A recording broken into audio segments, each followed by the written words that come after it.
body unto him, and smote the nail into his temples, and fastened it into the ground, for he was fast asleep and weary.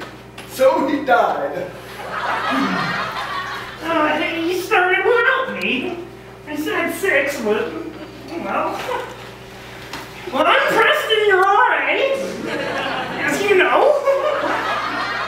And I'd like to start by going around the circle and saying our names. We've already done that. Well, I'd like to hear it anyway. My name is Paulie. I'm Jed.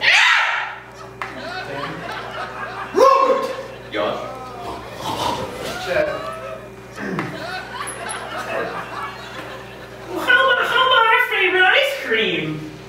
We're lactose intolerant. Alright, well, I'll just start with going through the rule book. Yeah, sorry about this, it's standard. Open door hour, right? That's close. Fridays, and...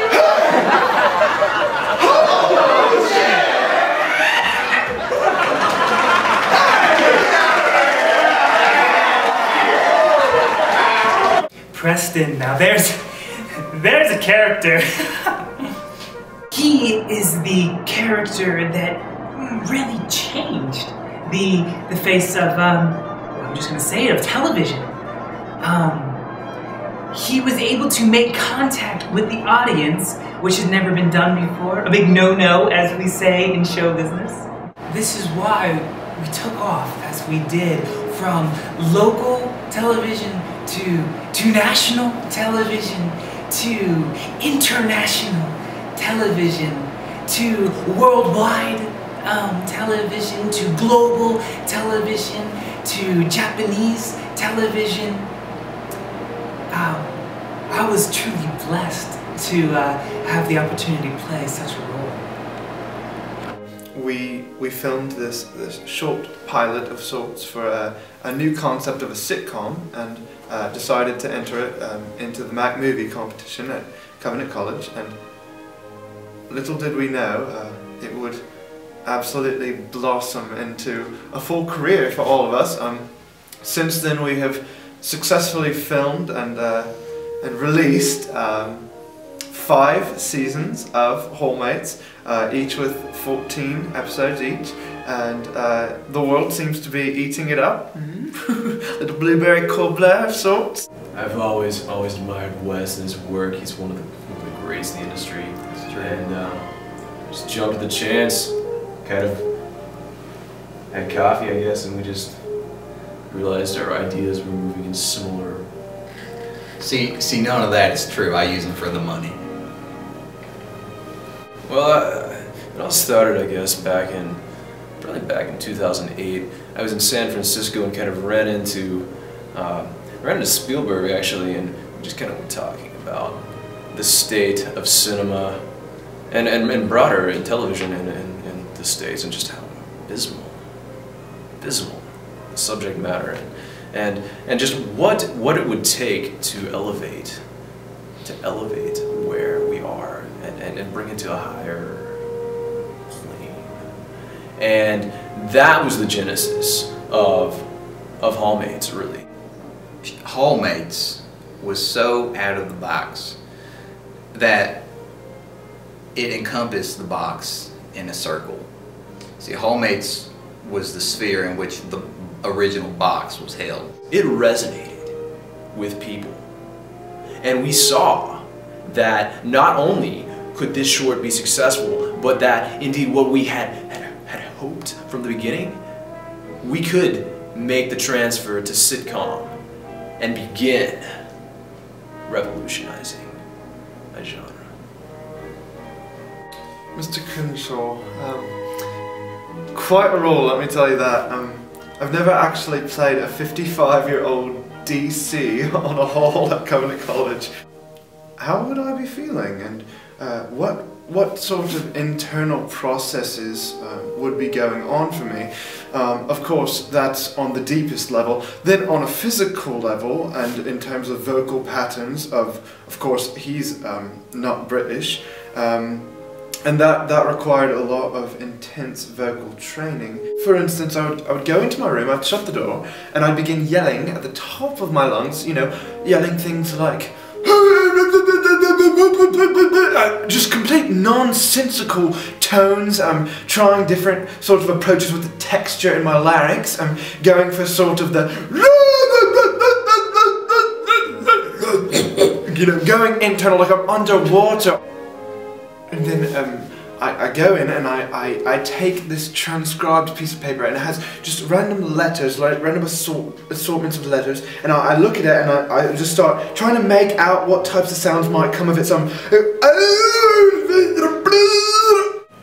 And he went up from thence unto Bethel, and as he was going up by the way, there came forth little children out of the city, and mocked him, and said unto him, Go up, thou bald head! Go up, thou bald head! And he turned back and looked on them, and cursed them in the name of the Lord.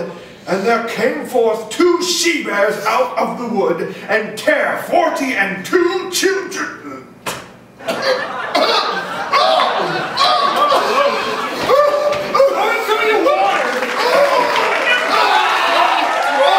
Was actually kind of a one-hit wonder. I had a breakthrough, and that was actually in my audition. Because I couldn't remember any of my lines when I was actually like on the set. I mean, yeah, I was a horrible actor, and I kind of rode everyone else's coattails to fame when we changed the TV world as we knew it.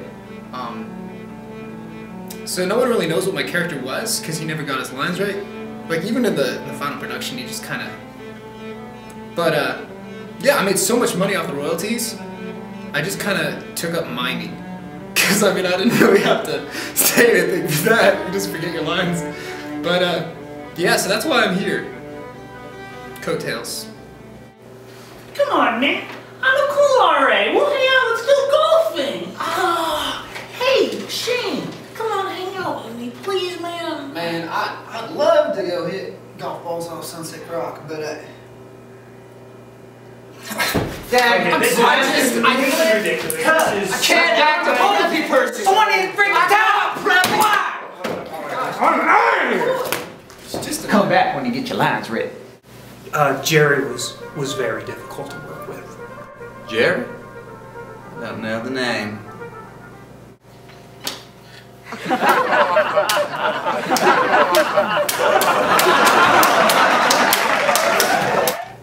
Well, clearly, keeping a cool head was very important to me during the filming process. Come on, David. You got this. Schwab, what the giblet? That was gold! You're a dumpster! The director picked me for this role because I'm a professional sleeper. So, I was basically picked up off the street. The director decided he wanted me in the movie. He saw me sleeping on a bench. Thought, hey, I could use you. So, I had this awesome experience. I got to go and be in a movie or a sitcom with all these famous actors. Have this amazing autograph book now. Is it cold in here to any of you? Hey, thank you.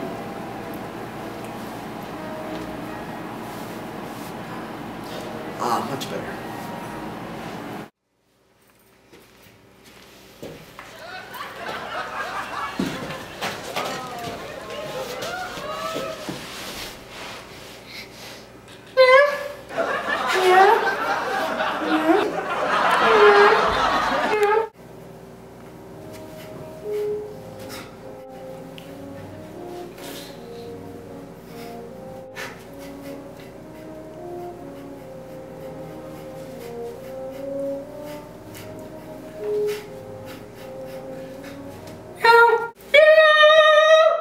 See? Nice! Yeah.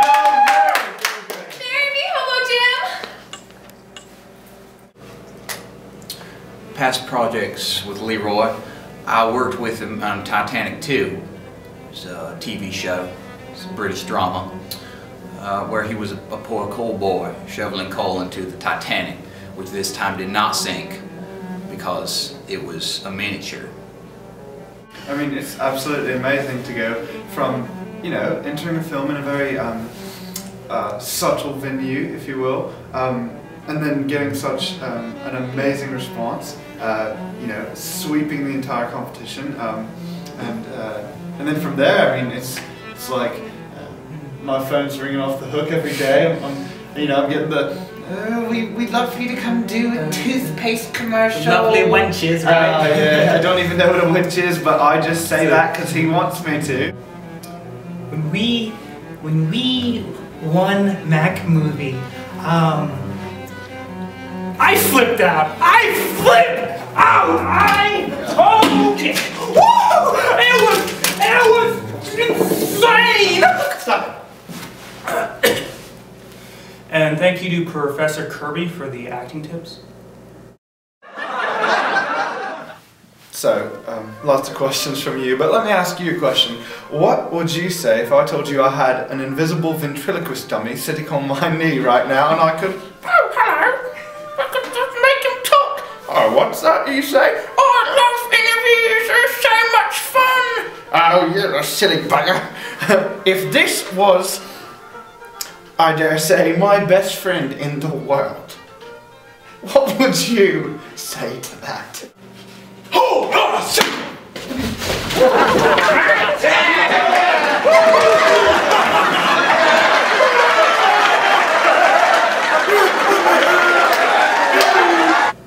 We had a couple ideas in the film that we forgot to copyright, so the Koreans took it. Oppan Gangnam Style. Sexy lady.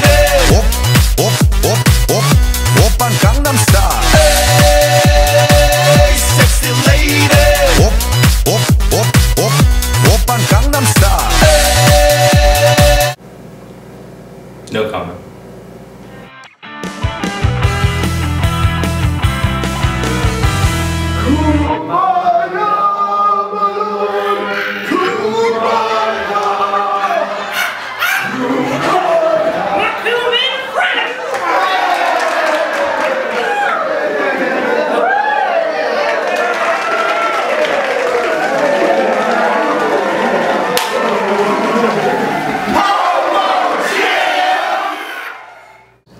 This was my work of art. If I could take everything that I've ever done, felted, good feelings, put it in a nutshell and put that nutshell in the ground and watch that nutshell grow into a movie tree, this would be the movie that played on that tree.